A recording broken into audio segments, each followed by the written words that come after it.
Hey guys, welcome back to the channel. In this video, I'll be going over two new funds from Defiance ETFs that you won't want to miss. As always, don't forget to smash that like button if you like this type of content so the algorithm gods know that I'm here, and hit subscribe if you're new so you're alerted every time I publish a new video about stocks, investing, finance, and news. But before I get started, I have to hit you with a quick disclaimer to appease those YouTube gods, as this video is for entertainment purposes only, not financial advice. You should always consult a professional. With that out of the way, guys, let's get into the video. All right, so not too long ago, I published a video, well, 3 months ago now, I published this video right here. New Defiance ETFs that pay twice a week. All right. This one got about 6,000 views. A lot of people were excited about this getting paid twice. So guess what? Well, today they finally dropped. Well, one of them dropped. All right. QLDY, which is the NASDAQ 100 Lightning Spread Income ETF. This one just dropped. There's supposed to be one for the S&P 500 as well, and probably one for the Russell's 2000, but those have not come out just yet. So what we're going to do is go over QLDY and see what's exactly going on under the hood. All right. So we're going to take a look at the prospectus. All right, here we are in the prospectus. Now, I'm not going to read this thing word for word because you guys can read it, all right? But what I will do is just cover some of the high-level items. So we do know that, it's going to have a expense ratio of 1.04%. So that's actually not too bad, especially for what this fund is going to do, because this is not a vanilla, cover call fund, all right? So let's take a look at what is actually under the hood, all right? So we're going to break this ETF down and the strategy behind it, because it's definitely different. All right. So the fund's main goal is income first, of course, right? And then a bit of capital growth on the side. That seems to be what a lot of these ETF providers are trying to aim for now because of the whole narrative around NAV erosion. All right. So they're using something called the Lightning Spread strategy. Now, this is a proprietary strategy that, Defiance made up, but, hey, if it works, it works. All right. So basically the idea is to generate income every single day and then pay that out to investors twice a week. Yes, you heard that right. Twice a week. I believe it was every Monday and every Thursday. Now that is pretty crazy. All right. So on top of that, it still gives you exposure to the NASDAQ 100. All right. And here's how it works in very simple terms. All right. So step one, what they're going to do is they buy these long dated, deep in the money call options on the NASDAQ 100. That's just a really fancy way of saying that they're going to set themselves up to move almost one for one with the index. Like they own the stock without actually owning them. All right. So the upside here is that it's uncapped. You heard that right. This is uncapped. So again, this is not a cover call ETF. All right. Step two, every single trading day, they sell put spreads that expire the same day, what's known as zero-DTE. They collect the premiums from doing this, and that's where most of the income is going to come from. But here's the catch. Selling those put spreads comes with risk. All right. There's no such thing as a free lunch. If the NASDAQ stays strong, they pocket the premium without any problems. But if the market dips into the zone between the strikes of that put spread, they start taking losses. And because they've also got the deep in the money calls, the downside risk can get magnified. All right. For example, let's say they sell a put spread that's 2% wide. If the NASDAQ drops 3% in a single day, the fund isn't just going to go down 3%. All right. They'd also take the full 2% loss on that spread. So the end result is a 5% hit in one single day. So again, this can have some serious downside risk. All right. So it's a double-edged sword. You're going to get that daily income potential. You're going to get paid twice a week, plus no capped upside thanks to their lightning spread strategy. But at the same time, you're going to have big exposure to sudden market drops if there are any. All right. So that's a trade-off with this kind of strategy. So let me know down below in the comments if this is something that you would be excited for. And again, like I mentioned earlier, they're going to be paying twice. All right. They will be paying twice. I think that is what the gimmick, I don't even want to call it a gimmick, but that is what one of the features, one of the cool features of this ETF is that they're going to be paying you twice a week. All right. So the second ETF that just came out from Defiance is ETHI, the Defiance Leverage Long Plus Income Ethereum ETF. I think this dropped at the right moment. I'm very bullish on Ethereum, but full disclosure, I have no intention of buying this ETF anytime soon or opening up a position.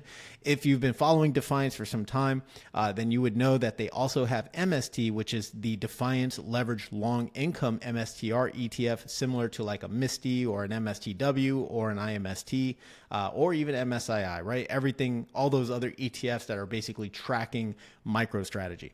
Now, the one that is really exciting about this is that it's directly for Ethereum, right? They're not using a Bitcoin treasury or an Ethereum treasury for this one. It's strictly straight Ethereum, which I think is really cool. But the same kind of thing here, all right? They're using 150% to 200% of the daily performance of Ethereum. So this can get really, really spicy really quickly, all right? But they seek to pay out every single week, just like they do with MST.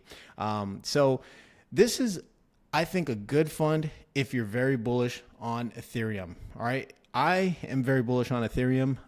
Full disclosure, I have a position in BMNR, and I also have a position in an Ethereum 2x leverage position. Okay, but what scares me about any of these leverage positions is the amount of leverage that they're using. Okay, this one is 150% to 200%.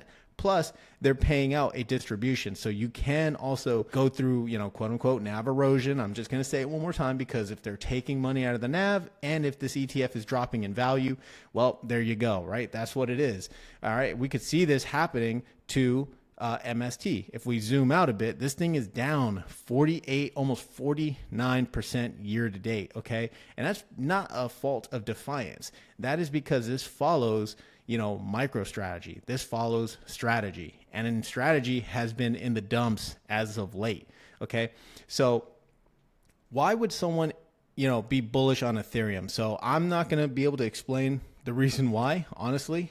Instead, let's look at the man behind BMNR explain it himself. All right. But real quick, just a quick promotion for my own Discord community. I'll have the link down below in the description, as well as a link pinned as a comment if you want to get into our Discord. All right. So let's listen from the man himself, Tom Lee. All right. Talk about Ethereum. Let's talk about Ethereum, because I know you're very bullish on that as well. We'll get into Bitmine in a second too, but Ethereum specifically, why is this something you need to hold in your portfolio? Well, to me, Ethereum's having its Bitcoin 2017 moment again. And to give perspective, in 2017, Bitcoin was under 1,000. But that was the year when Wall Street discovered that the narrative of Bitcoin is digital gold. And Bitcoin has gone to 120,000 now. So 120 times increase. In 2025, a couple things are happening around Ethereum. The first is the Genius Act is now making stable coins kind of green lighted, which is the ChatGPT moment for crypto, but it needs a smart contract. So it doesn't work on Bitcoin. The second is the SEC is pushing forward with Project Crypto, which is actually asking Wall Street to move the entire financial system onto the blockchain. Ethereum is the preferred choice for Wall Street because it's had zero downtime since inception, matching what the banks want, 100% uptime. It's also the most legally compliant and secure blockchain because it's recognized in the US and it's the second largest blockchain. And the third is almost all of it is taking place on Ethereum. JP Morgan's building their stablecoin on Ethereum. Robinhood is tokenizing on Ethereum.